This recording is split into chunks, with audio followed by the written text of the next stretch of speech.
മൂവിയുടെ starting year 99 ലണ്ടനാണ് കാണിക്കുന്നത്. അവിടെ ഒരു ISI ഏജന്റ് നസറിനെ കാണിക്കുന്നു. നസറിനൊരു മോളുണ്ട്. മോളുടെ പേരാണ് സോയ.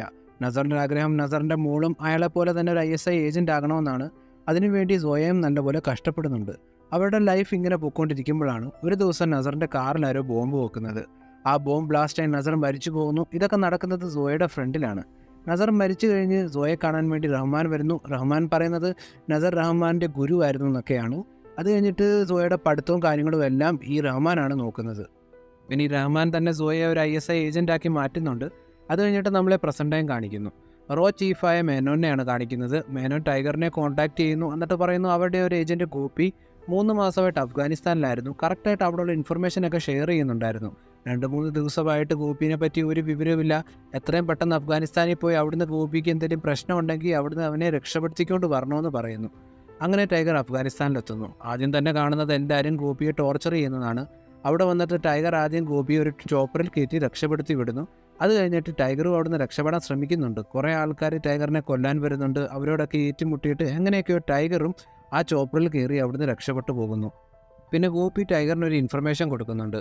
പാകിസ്ഥാനിൽ പുതിയൊരു ഗ്രൂപ്പ് വന്നിട്ടുണ്ട്. അവരെന്തോ വലുതാണ് പ്ലാൻ ചെയ്യുന്നത്. അവരെ സഹായിക്കാൻ നമ്മുടെ കൂടെയുള്ള ഒരു ഡബിൾ ഏജൻറ് ഉണ്ടെന്ന്. അത് സോയയാണെന്ന്. സോയ ഇപ്പം ടൈഗറുടെ വൈഫാണ്. ഇവരുടെ കല്യാണമൊക്കെ എങ്ങനെയാണ് നടന്നതെന്ന് അറിയാൻ ടൈഗർ 1ഉം 2ഉം നമ്മൾ ഇതിനു മുമ്പ് എക്സ്പ്ലെയിൻ ചെയ്തിട്ടുണ്ട്. അത് കണ്ടാൽ മതി. അങ്ങനെ സോയെ പറ്റിയുള്ള ഇൻഫർമേഷൻ ടൈഗറിന് കൊടുത്തിട്ട് ഗോപി മരിച്ചു പോകുന്നു. പിന്നെ ടൈഗർ വീട്ടിലെത്തുന്നു. അവിടെ സോയയുണ്ട്. ടൈഗറിൻ്റെ സോയയുടെ മോനായ ജൂനിയറുണ്ട്. ഒരു ഡോക്ടറും ഉണ്ട്. ജൂനിയറിന് ഫീവർ ആയതുകൊണ്ട് സോയാണ് ഈ ഡോക്ടറിനെ വിളിപ്പിച്ചേക്കുന്നത്. അത് കഴിഞ്ഞിട്ട് ടൈഗർ സോയയോട് സംസാരിക്കുന്നു. പക്ഷേ ടൈഗറിൻ്റെ മനസ്സിൽ നിന്ന് ഗോപി പറഞ്ഞ കാര്യങ്ങളൊന്നും പോയിട്ടില്ല. ടൈഗറിന് ഇപ്പോൾ സോയെ ഡൗട്ടുണ്ട്. അതുകൊണ്ട് സോയ പോകുന്ന സ്ഥലങ്ങളിലെല്ലാം ടൈഗർ സോയെ ഫോളോ ചെയ്യാറുണ്ട്. പിന്നെ ഇവർ രണ്ടുപേരും ഒരുമിച്ചിരുന്ന് TV കാണുമ്പോഴാണ് TVയിലൊരു ന്യൂസ് വരുന്നത്. പാകിസ്ഥാൻ PM ആയ ഇറാനി പറയുന്നു ഇന്ത്യയോട് പഴയ ശത്രുതയെല്ലാം മറന്ന് പാകിസ്ഥാൻ ഇന്ത്യയോട് ഒരു ഫ്രണ്ട്ലി ആയിട്ട് മുന്നോട്ട് പോകാനാണ് ആഗ്രഹിക്കുന്നതെന്നൊക്കെ. ഇതൊക്കെ കേൾക്കുമ്പോൾ സോയ പറയുന്നു ഇനി ഇവരെ അവിടുത്തെ പട്ടാളക്കാർ കൊന്നു കളയാതിരുന്നാൽ മതി. അവിടെ നടക്കുന്ന കാര്യങ്ങളൊക്കെ എനിക്കറിയാം. ഞാനും അവിടെ കുറേ നാൾ ISIയിലുള്ളതായിരുന്നു എന്നൊക്കെ. ഇത് കഴിഞ്ഞിട്ട് നമ്മളെ മേനോനെ കാണിക്കുന്നു. മേനോൻ വീണ്ടും ടൈഗറിനെ കോൺടാക്ട് ചെയ്യുന്നുണ്ട്. ഈ വട്ടം ടൈഗറിന് കൊടുക്കുന്ന ഒരു മിഷൻ എന്ന് വെച്ചാൽ ടൈഗറിന് ജബ്രാൻ എന്ന് പറഞ്ഞ ഒരാളെ സേവ് ചെയ്യണം. കാരണം ജബ്രാൻ ഗോപിക്ക് എന്തോ ഇൻഫർമേഷൻ കൊടുക്കാനിരിക്കുമായിരുന്നു. ഗോപി എക്സ്പോസ് ആയ കൂടെ തന്നെ ജബ്രാനും എക്സ്പോസ് ആയി. അതുകൊണ്ട് പാകിസ്ഥാൻ ഉറപ്പായിട്ട് ജബ്രാനെ കൊല്ലാൻ ശ്രമിക്കും. ജബ്രാൻ ഇപ്പോൾ റഷ്യയിലാണെന്ന്. ടൈഗർ വേഷമൊക്കെ മാറി റഷ്യയിലെത്തുന്നു. അപ്പോഴത്തേക്കും അവിടെ ജബ്രാനെ കൊല്ലാൻ വേണ്ടി കുറേ ആൾക്കാരൊക്കെ ഉണ്ടായിരുന്നു. അതിൽ നിന്നൊക്കെ ടൈഗർ ജബ്രാനെ സേവ് ചെയ്യുന്നുണ്ട്. അവസാനം ഒരാൾ ബൈക്കിൽ വരുന്നു. ടൈഗർ അയാളെ ഷൂട്ട് ചെയ്തിടുന്നുണ്ട്. പക്ഷേ അപ്പോൾ ഹെൽമെറ്റ് മാറുമ്പോഴാണ് കാണുന്നത് അത് സോയയാണെന്ന്. സോയെ കാണുമ്പോൾ ടൈഗർ ഷോക്കാകുന്നു. പക്ഷേ ടൈഗർ വേഷം മാറിയുകൊണ്ട് തന്നെ സോയ ടൈഗറിനെ തിരിച്ചറിയുന്നില്ല. ജബ്രാനെ ഒരു ട്രെയിനിൽ കയറ്റി രക്ഷപ്പെടുത്തി വിടുന്നുണ്ട്. അത് കഴിഞ്ഞിട്ട് സോയ ടൈഗറിനെ ഫോളോ ചെയ്യുന്നു. അവർ തമ്മിൽ ഒരു ഫൈറ്റാണ്. സോയ അറിയുന്നില്ല അവൾ ഫൈറ്റ് ചെയ്യുന്ന ടൈഗറിനോടാണെന്ന്. അവസാനം ടൈഗർ അവിടെ അവൻ്റെ ഐഡൻറ്റിറ്റി റിവീൽ ചെയ്യുന്നുണ്ട്. അപ്പോൾ സോയയെ ഷോക്കായി പോകുന്നു. ടൈഗറിൻ്റെ മനസ്സിൽ സോയ അവനെ ചതിക്കുമായിരുന്നു എന്നാണ്. ഇവർ രണ്ടുപേരും സംസാരിക്കാൻ പോകുമ്പോൾ തന്നെ ആരോ പിന്നിൽ നിന്ന് വന്ന് ടൈഗറിൻ്റെ തലക്കടിച്ച് ബോധം കെടുത്തുന്നു. ടൈഗർ കണ്ണ് തുറക്കുമ്പോഴത്തേക്കും മുന്നിൽ കാണുന്ന ഒരു സ്ക്രീനാണ്. അതിൽ റഹ്മാൻ സോയയും ജൂനിയറും ഉണ്ട്. റഹ്മാനെ കാണുമ്പോൾ തന്നെ ടൈഗർ പറയുന്നത് നീ ജീവനോടുണ്ടോ എന്നാണ്. കാരണം ഇവർ രണ്ടുപേരും തമ്മിൽ നേരത്തെ അറിയാം. സ്റ്റോറി നേരെ 12 വർഷം ബാക്കിലേക്കാണ് പോകുന്നത്. ഇന്ത്യയും പാകിസ്ഥാനെ ഒരു പീസ് ട്രീറ്റി സൈൻ ചെയ്യാനിരിക്കുകയായിരുന്നു. പക്ഷേ ഈ ഒരു മീറ്റിംഗ് നടക്കുന്നത് റഹ്മാൻ ഇഷ്ടമല്ല. കാരണം റഹ്മാൻ വിചാരിക്കുന്നത് ഇന്ത്യയോട് കൈ കൊടുക്കുന്നത് ഇന്ത്യയുടെ ഫ്രണ്ടിൽ മുട്ടുകുത്തുന്ന പോലാണ്. കാരണം അവർ നമ്മുടെ കുറേ ആൾക്കാരെയൊക്കെ കൊന്നിട്ടുണ്ടെന്നൊക്കെയാണ്. ഈ മീറ്റിംഗ് നടക്കാൻ പാടില്ല. അതുകൊണ്ട് തന്നെ ഇന്ത്യ ജനറൽ വരുമ്പോഴത്തേക്കും അയാളെ നമ്മൾ ഷൂട്ട് ചെയ്ത് കൊല്ലുമെന്ന്.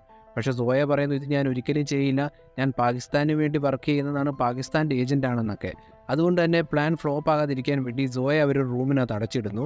അപ്പോഴാണ് റഹ്മാൻ്റെ വൈഫായ ഹസീൻ പറയുന്നത് ഈ ഒരു അസൈൻമെൻറ്റ് ഞാൻ ചെയ്യാമെന്ന്. ഹസീൻ ആ സമയം പ്രഗ്നൻ്റ് ആണ്. പക്ഷേ റഹ്മാൻ ഓക്കെ പറയുന്നു. ഈ കാര്യം എങ്ങനെയൊക്കെയോ സോയ റോ ഏജൻ്റായ ടൈഗറിനെ അറിയിക്കുന്നുണ്ട്. ടൈഗർ ഈ കാര്യം അറിഞ്ഞിട്ട് ഇന്ത്യൻ ജേർണലിനെ രക്ഷിക്കാൻ പോകുന്നു. ടൈഗർ ഹസീനെ ഷൂട്ട് ചെയ്ത് കൊല്ലുന്നു. പിന്നെ ഇതിൻ്റെ പ്ലാൻ്റെ പുറകിലെല്ലാം റഹ്മാനാണെന്ന് അറിയുമ്പോഴത്തേക്കും പാകിസ്ഥാൻ ആർമിയിൽ നിന്ന് റഹ്മാനെ കോർട്ട് മാർഷൽ ചെയ്ത് ജയിലിലടയ്ക്കുന്നു. ഇതായിരുന്നു റഹ്മാൻ്റെ സ്റ്റോറി. അത് കഴിഞ്ഞ് പ്രസൻറ്റ് ടൈമാണ് കാണിക്കുന്നത്. പിന്നെ റഹ്മാൻ ജൂനിയറിന് ഒരു ഡ്രഗ് കൊടുത്തിട്ടുണ്ട്. 24 മണിക്കൂറിനുള്ളിൽ അതിൻ്റെ ആൻറ്റിഡോട്ട് കൊടുത്തില്ലെങ്കിൽ ജൂനിയർ മരിച്ചു പോകും. ഈ കാര്യം വെച്ചാണ് സോയെ ബ്ലാക്ക്മെയിൽ ചെയ്ത് ജബ്രാനെ കൊല്ലാൻ വേണ്ടി സോയെ പറഞ്ഞു വിട്ടത്. അങ്ങനെ ടൈഗറിനോടും സോയയോടും പറയുന്നു 24 മണിക്കൂർ സമയമുണ്ട്. ഞാൻ പറഞ്ഞൊരു ബ്രീക്വേസ് നിങ്ങൾ എനിക്ക് കൊണ്ടുതരണമെന്ന്. അങ്ങനെ ഈ മിഷൻ അവർ രണ്ടുപേരും ഏറ്റെടുക്കുന്നു. ടൈഗർ മഹേഷിനെ വിളിക്കുന്നു. മഹേഷ് റോയിലുള്ള ഒരു ഓഫീസറാണ്. മഹേഷിനോട് പറയുന്നു എനിക്കൊരു ഹെൽപ്പ് വേണം. പക്ഷേ ഇത് അൺഒഫീഷ്യലാണ്. ആരെങ്കിലും അറിഞ്ഞിട്ടുണ്ടെങ്കിൽ നിങ്ങളുടെ ജോലി വരെ പോകുന്നു. പക്ഷേ മഹേഷ് ടൈഗറിനെ സഹായിക്കാൻ യെസ് പറയുന്നു. മഹേഷിൻ്റെ കൂടെ തന്നെ 2 ഓഫീസർ വരുന്നുണ്ട്, കരനും നിഖിലും. ഇവരും ടൈഗറിൻ്റെ ഒരു വലിയ ഫാനാണ്. ടൈഗറിൻ്റെ കൂടെ വർക്ക് ചെയ്യാൻ കിട്ടിയ ഒരു അവസരം കളയാൻ ആഗ്രഹിക്കാത്തവരാണ്. ഇപ്പോൾ ഇവർക്ക് ആവശ്യമുള്ള ബ്രീഫ് കേസ് ടർക്കിയിലുള്ള ഒരു ചൈനീസ് ആർമി ലേഡിയുടെ കയ്യിലാണ്. 12 മണിക്കൂറൂടെ കഴിഞ്ഞിട്ടുണ്ടെങ്കിൽ ഈ ബ്രീഫ് കേസ് നേരെ പാകിസ്ഥാനിലേക്ക് പോകും. ആ ബ്രീഫ് കേസ് അവർ വെക്കുന്നത് ഒരു വോൾട്ടിനകത്താണ്. ആ വോൾട്ട് ഓപ്പൺ ആക്കണമെങ്കിൽ ആ ചൈനീസ് ലേഡിയുടെ ഐ സ്കാൻ ചെയ്യണം. അതുകൊണ്ട് തന്നെ സോയയും ടൈഗറും കൂടെ പ്ലാൻ ചെയ്യുന്നു. സോയ നേരെ ആ ചൈനീസ് ലേഡിയുടെ അടുക്കെ പോയി അവരുടെ ഐ സ്കാൻ ചെയ്ത് ടൈഗറിന് കൊടുക്കും. ടൈഗർ ആ വോൾട്ടിൻ്റെ അടുക്കെ അപ്പോൾ കാണും. ടൈഗർ ആ സ്കാനർ യൂസ് ചെയ്ത് ആ വോൾട്ടിൽ നിന്ന് ബ്രീഫ് കേസ് എടുത്ത് രക്ഷപ്പെടും. അങ്ങനെ സോയ ആ ചൈനീസ് ലേഡിയുടെ അടുക്കെ എത്തുന്നു. അവിടെ ഒരു ഫൈറ്റ് സീനാണ്. കുറേ കഷ്ടപ്പെട്ട് ഫൈറ്റ് ചെയ്തിട്ട് അവസാനം അവരുടെ ഐ സ്കാൻ ചെയ്ത് ടൈഗറിന് കൊടുക്കുന്നു. ടൈഗർ അങ്ങനെയൊക്കെയോ ആരും അറിയാതെ ആ വോൾട്ട് വരെ എത്തിയിട്ട് അതിൽ നിന്ന് ആ ബ്രീഫ് കേസ് എടുത്ത് രക്ഷപ്പെട്ടു പോകുന്നു. പക്ഷെ അങ്ങനെ സിമ്പിളായിട്ട് രക്ഷപ്പെടാൻ പറ്റില്ല. ഇവർ ഈ രക്ഷപ്പെടുന്ന കാര്യങ്ങളൊക്കെ ആദ്യമേ ആരോ പോലീസിനെ അറിയിച്ചിട്ടുണ്ടായിരുന്നു. അതുകൊണ്ട് തന്നെ ടൈഗറിനെ ഫോളോ ചെയ്ത് കുറേ പോലീസുകാരും വരുന്നുണ്ട്. ടൈഗർ ഒരു ഇടവഴിയിൽ കരണിനെ ഇറക്കി വിടുന്നു ബ്രീഫ് കേസുമായിട്ട്. എന്നിട്ട് പറയുന്നു ഈ ബ്രീഫ് കേസ് കൊണ്ട് സോയയ്ക്ക് കൊടുക്കാൻ. സോയ ആ ബ്രീഫ് കേസുമായിട്ട് നേരെ റഹ്മാൻ്റെ അടുക്കെ പോകുന്നു. എത്രയും പെട്ടെന്ന് തന്നെ ജൂനിയറിൻ്റെ ജീവൻ അവർ രക്ഷിക്കുന്നുണ്ട്. പക്ഷേ ഇവിടെ ടൈഗറിനെ പോലീസുകാർ പിടിക്കുന്നു. പിന്നെ റഹ്മാൻ പറയുന്നു അവിടെയുള്ള പോലീസിനെ ഇൻഫോം ചെയ്തത് റഹ്മാനാണെന്ന്. അത് കഴിഞ്ഞ് അവർ കൊണ്ടുവന്ന ബ്രീഫ് കേസിനകത്ത് എന്താണെന്ന് റഹ്മാൻ പറയുന്നുണ്ട്. അത് ചൈന പാകിസ്ഥാന് കൊടുത്ത കുറച്ച് മിസൈൽസിൻ്റെ കോഡാണ്. അതൊരു ഇന്ത്യൻ ഏജൻറ്റ് എടുത്തുകൊണ്ട് പോയെന്ന് അറിയുമ്പോഴത്തേക്കും പാകിസ്ഥാനും ഇന്ത്യയും തമ്മിൽ വീണ്ടും പ്രശ്നമാകുമെന്നാണ് പറയുന്നത്. പിന്നെ നമ്മളെ ടൈഗറിനെ കാണിക്കുന്നു. ടൈഗറിനെ ഇപ്പോൾ ഒരു പാകിസ്ഥാനിലെ ജയിലിലേക്കാണ് കൊണ്ടുവന്നത്. അവിടെ കൊണ്ടുവന്ന് ടൈഗറിനെ കുറേ ടോർച്ചർ ചെയ്യുന്നുണ്ട്. അവിടെയുള്ള ഓഫീസറൊന്നും കാണാതെ ടൈഗർ അവിടുന്ന് ഒരു എക്യുപ്മെൻറ്റ് എടുക്കുന്നു. പിന്നെ മേനോനെ കാണിക്കുന്നു. മേനോൻ മഹേഷിനോടും ടീമിനോടും പറയുന്നു ടൈഗർ ഇപ്പോൾ ജയിലിലാണ്. നിങ്ങൾക്ക് ജയിലിൽ പോകണ്ടെങ്കിൽ എത്രയും പെട്ടെന്ന് സോയയും പിന്നെ ആ ബ്രീഫ് കേസും കണ്ടുപിടിക്കണമെന്ന്. ഇതേ സെയിം ടാസ്ക് തന്നെ പാകിസ്ഥാനിലെ ISI ഓഫീസർ അവരുടെ 2 ഏജൻറ്റിനും കൊടുക്കുന്നുണ്ട്. അത് കഴിഞ്ഞ് പാകിസ്ഥാനിലെ PM-നെ കാണിക്കുന്നു. PM ഇന്ത്യയിലേക്ക് വിളിച്ച് സംസാരിക്കുമ്പോൾ ഇന്ത്യ എന്ന് പറയുന്നത് ഇതിൽ ഞങ്ങൾക്കൊരു പങ്കുമില്ല, എല്ലാം ടൈഗറിൻ്റെ ഇഷ്ടത്തിനാണ് ചെയ്തത്. നിങ്ങൾക്ക് എന്ത് ആക്ഷൻ വേണേലും എടുക്കാം, ഇവിടെ നിന്ന് ആരും ഇടപെടില്ല എന്ന്. പിന്നെ റഹ്മാൻ ടൈഗറിനെ കാണാൻ വരുന്നുണ്ട്. റഹ്മാൻ്റെ കൂടെ തന്നെ പാകിസ്ഥാനിലെ ആർമി ചീഫും ഉണ്ട്. ആർമി ചീഫും റഹ്മാനും ഫ്രണ്ട്സാണ്. ഇവിടെ റഹ്മാൻ അവൻ്റെ പ്ലാൻ പറയുന്നുണ്ട്. 14 ആഗസ്റ്റ് പാകിസ്ഥാനിൽ ഇൻഡിപെൻഡൻസ് ഡേ ആണ്. അന്ന് തന്നെ PM-നെ കൊന്നിട്ട് റഹ്മാൻ ഇവിടുത്തെ PM ആകും. റഹ്മാൻ PM ആയിട്ടുണ്ടെങ്കിൽ ഇന്ത്യയായിട്ടൊരു യുദ്ധം ഉറപ്പാണെന്നൊക്കെ പറയുന്നു. ഇവിടെ റോയും ISI ഏജൻറ്റും സോയയാണ് തിരക്കുന്നത്. അവസാനം ഇവർ ഒരേ സ്ഥലത്ത് വന്നുപെടുന്നു. അവിടെ സോയ നേരിട്ട് വന്ന് ഇവരോട് നടന്ന സംഭവം എല്ലാം പറയുന്നുണ്ട്. അത് കഴിഞ്ഞ് ടൈഗറിനെ കാണിക്കുന്നു. ടൈഗർ ആരും കാണാതെ മോഷ്ടിച്ച ആ എക്യുപ്മെൻറ്റ് വെച്ച് ആ ജയിലിലൊരു ബ്ലാസ്റ്റ് നടത്തുന്നു. അവിടുന്ന് രക്ഷപ്പെടാൻ ശ്രമിക്കുന്നുണ്ട്, പക്ഷെ പറ്റുന്നില്ല. ആ സമയമാണ് അവിടെ പഠാൻ വരുന്നത്. പഠാൻ വന്ന് ടൈഗറിനെ സഹായിക്കുന്നുണ്ട്. ആ ജയിലിൽ നിന്ന് രക്ഷപ്പെട്ട് 2 പേരും പോകുന്നു. പഠാൻ അവസാനം ഇന്ത്യയിലേക്കും ടൈഗർ വീണ്ടും പാകിസ്ഥാനിലേക്കാണ് പോകുന്നത്. ടൈഗർ ഹസനെ പോയി കാണുന്നു. കൊച്ചിലെ ഹസൻ്റെ ജീവൻ രക്ഷിച്ചത് ടൈഗറാണ്. അതിൽ പിന്നെ ഹസൻ്റെ എല്ലാ കാര്യവും ടൈഗറും സോയയാണ് നോക്കുന്നത്. സത്യത്തിൽ ഹസൻ ഇവർക്കൊരു മോനെ പോലാണ്. അത് കഴിഞ്ഞിട്ട് ടൈഗർ സോയെ കോൺടാക്ട് ചെയ്യുന്നുണ്ട്. റഹ്മാൻ പറഞ്ഞ എല്ലാ കാര്യവും അവരോട് ഷെയർ ചെയ്യുന്നു.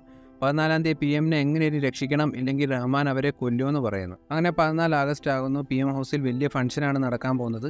ടൈഗറിൻ്റെ ടീമും ഷെഫാന്നുള്ള രീതിയിലാണ് PM ഹൗസിലേക്ക് കയറിയിരിക്കുന്നത്. ഹസനൊരു ഹാക്കർ ആയതുകൊണ്ട് തന്നെ ഇത് പെട്ടെന്ന് നടക്കുന്നുമുണ്ട്. ഹൗസിൽ കയറി കഴിഞ്ഞിട്ട് ടൈഗറും സോയും നേരെ PM-നോട് പോയി കണ്ട് എല്ലാ കാര്യങ്ങളും പറയുന്നു. പക്ഷേ PM ഒരിക്കലും വിശ്വസിക്കില്ല. ടൈഗർ എന്ത് പറഞ്ഞാലും PM-ന് ടൈഗറിനെ ഒട്ടും വിശ്വാസമില്ല എന്നാണ് പറയുന്നത്. ആ സമയമാണ് അവിടെ ജനറൽ ഹക്ക് വരുന്നത്. ഹക്കിൻ്റെ ആർമിയും അവിടെയുള്ള ആൾക്കാരെ എല്ലാം വെടിവെച്ച് കൊല്ലുന്നുണ്ട്. ഈ സൗണ്ട് കേൾക്കുമ്പോഴാണ് PM-ന് വിശ്വാസമാകുന്നത്. കാരണം PM കോൾ ചെയ്തിട്ടും ആരും എടുക്കുന്നില്ല. അങ്ങനെ PM-നെ അവർ നേരെ അവിടെയുള്ള ഒരു ബങ്കറിലേക്ക് മാറ്റുന്നു. അത് കഴിഞ്ഞിട്ട് ടൈഗറിൻ്റെ ടീമും അവിടെ വന്ന ആൾക്കാരോട് ഏറ്റുമുട്ടുന്നുണ്ട്. കുറേ ആൾക്കാരെയൊക്കെ ഷൂട്ട് ചെയ്ത് കൊല്ലുന്നുണ്ട്. അവസാനം ആ ജനറലിനെ ഇവർ പിടിക്കുന്നു. ടൈഗർ ജനറലിനോട് പറയുന്നു ഞാൻ നിന്നെ വിടാം, പക്ഷെ പുറത്ത് നിൽക്കുന്ന പത്രക്കാരോട് നീ പോയി ഇവിടെ നടക്കുന്ന കാര്യങ്ങൾ പറയണം, പിന്നെ റഹ്മാനെ പറ്റിയുള്ള സത്യവും പറയണമെന്ന്. പറഞ്ഞില്ലെങ്കിൽ ഞാൻ നിന്നെ ഷൂട്ട് ചെയ്യും, നീ എൻ്റെ ഗൺ പോയിന്റിലായിരിക്കുമെന്നും പറയുന്നുണ്ട്. അപ്പോഴാണ് ഇവിടെ റഹ്മാൻ വരുന്ന കാര്യം ഇവർക്ക് മനസ്സിലാവുന്നത്. കരൺ നേരെ റഹ്മാനെ പിടിക്കാൻ പോകുന്നു. പക്ഷേ കരൺ അവിടെ ഉണ്ടെന്ന് റഹ്മാനെ നേരത്തെ അറിയായിരുന്നു. അതുകൊണ്ട് കരൺ അവിടെ ട്രാപ്പായി പോകുന്നു. പിന്നെ ആർമി ഓഫീസറിനെയാണ് കാണിക്കുന്നത്. ടൈഗർ പറഞ്ഞിട്ട് ആ ആർമി ഓഫീസർ നേരെ ന്യൂസ് റിപ്പോർട്ടേഴ്സിൻ്റെ ഇടയ്ക്കാണ് പോകുന്നത്. ആ സമയം ആരോ ആർമി ഓഫീസറിനെ ഷൂട്ട് ചെയ്യുന്നു. ആരാന്ന് ടൈഗറിന് മനസ്സിലാകുന്നില്ല. അപ്പോഴാണ് നമ്മളെ കാണിക്കുന്നത് റഹ്മാനാണ് അയാളെ ഷൂട്ട് ചെയ്തത്. ഈ ഓഫീസർ മരിക്കുന്നത് എല്ലാവരും TV കൂടെ ലൈവായിട്ടാണ് കണ്ടുകൊണ്ടിരുന്നത്. അത് കഴിഞ്ഞിട്ട് റഹ്മാനും ലൈവ് വരുന്നു. റഹ്മാൻ പറയുന്നു ഈ ചെയ്തതെല്ലാം ടൈഗറാണ്, ഇവിടുത്തെ PM-നെ ടൈഗർ കൊല്ലുമെന്നാണ് പറഞ്ഞേക്കുന്നത്. ടൈഗർ ഇനി ഇവിടുന്ന് ഒരിക്കലും ജീവനോടെ പോകില്ല എന്ന് റഹ്മാൻ എല്ലാവരോടും പറയുന്നു. പിന്നെ റഹ്മാൻ കരണിനെ കൊല്ലുന്നുണ്ട്. പിന്നെ ഇവരുടെ കൂടെ ISI ഏജൻറ്റാണെന്ന് പറഞ്ഞ് കൂടിയ ഒരാൾ ഇവരുടെ കൂടെ നിന്ന് ചതിക്കുമായിരുന്നു. സോയയും ടൈഗറിനെ പറ്റിയുള്ള ഡീറ്റെയിൽ അയാളായിരുന്നു കൊടുത്തുകൊണ്ടിരുന്നത്. അത് റഹ്മാൻ്റെ അളിയനായിരുന്നു. പിന്നെ റഹ്മാൻ്റെ ആൾക്കാരും ടൈഗറിനെയും സോയയും പിടിക്കാൻ പോകുന്നുണ്ട്. അവിടെ ഒരു ഫൈറ്റ് സീനാണ്. ഫൈറ്റിൻ്റെ അവസാനം ടൈഗറിനെയും സോയയും റഹ്മാൻ പിടിക്കുന്നു. അപ്പോഴാണ് അവിടെ ഹസൻ വരുന്നത്. ഹസൻ്റെ ദേഹത്ത് നിറച്ച് ബോംബാണ്. അവിടെ ഒരു ബ്ലാസ്റ്റ് നടക്കുന്നു. ആ ബ്ലാസ്റ്റിൽ ഹസൻ മരിച്ചു പോകുന്നുണ്ട്. പക്ഷേ ആ സമയം കൊണ്ട് തന്നെ സോയയ്ക്ക് അവിടെ നിന്ന് രക്ഷപ്പെട്ടു പോകാൻ പറ്റുന്നു. ടൈഗറാണ് സോയയോട് പറയുന്നത് പെട്ടെന്ന് പോയി ആ ബങ്കറിൽ നിന്ന് PM-നെ പുറത്തെടുക്കാൻ. അങ്ങനെ ടൈഗറിനെയും കൊണ്ട് റഹ്മാൻ അവിടെ എത്തുമ്പോഴത്തേക്കും ബങ്കറിനകത്ത് ആരുമില്ല. അപ്പോഴാണ് റഹ്മാന് മനസ്സിലാകുന്നത് ഇതെല്ലാം ടൈഗറിൻ്റെ പ്ലാൻ ആയിരുന്നു എന്ന്. ഈ സമയം കൊണ്ട് തന്നെ PM അവിടെ ലൈവായിട്ട് എല്ലാവർക്കും സ്പീച്ച് കൊടുക്കുന്നുണ്ട്. ഇവിടെ ടൈഗറും റഹ്മാനും തമ്മിലൊരു ഫൈറ്റ് നടക്കുന്നു. ഈ ഫൈറ്റിൽ ടൈഗർ അവിടെ ഉള്ള എല്ലാവരെയും കൊല്ലുന്നുണ്ട്, റഹ്മാനെയും കൊല്ലുന്നുണ്ട്. പിന്നെ കൂടെ നിന്ന് ചതിച്ച ISI ഓഫീസറിനെ സോയ ഷൂട്ട് ചെയ്ത് കൊല്ലുന്നു. അത് കഴിഞ്ഞ് PM-ൻ്റെ സ്പീച്ചാണ് കാണിക്കുന്നത്. PM അവിടെയുള്ള സത്യം എല്ലാവരോടും പറയുന്നു. ടൈഗർ ഞങ്ങളെ സഹായിക്കുക ചെയ്തത്, ടൈഗറിൻ്റെ ഭാഗത്ത് ഒരു തെറ്റുമില്ല, എല്ലാ കുഴപ്പവും റഹ്മാനാണ് ക്രിയേറ്റ് ചെയ്തതെന്ന് പറയുന്നു. അങ്ങനെ ഈ പ്രശ്നം സോൾവ് ആകുന്നുണ്ട്.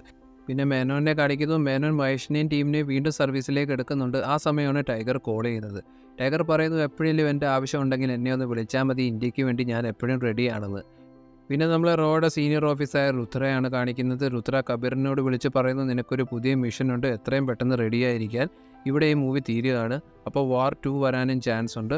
എൻ്റെ മൂവി എക്സ്പ്ലനേഷൻ ഇഷ്ടപ്പെട്ടാൽ എൻ്റെ ചാനൽ ഒന്ന് സബ്സ്ക്രൈബ് ചെയ്ത് എന്നെ സപ്പോർട്ട് ചെയ്യുക. അടുത്ത മൂവിയായിട്ട് വീണ്ടും കാണാം. അതുവരെ ബൈ.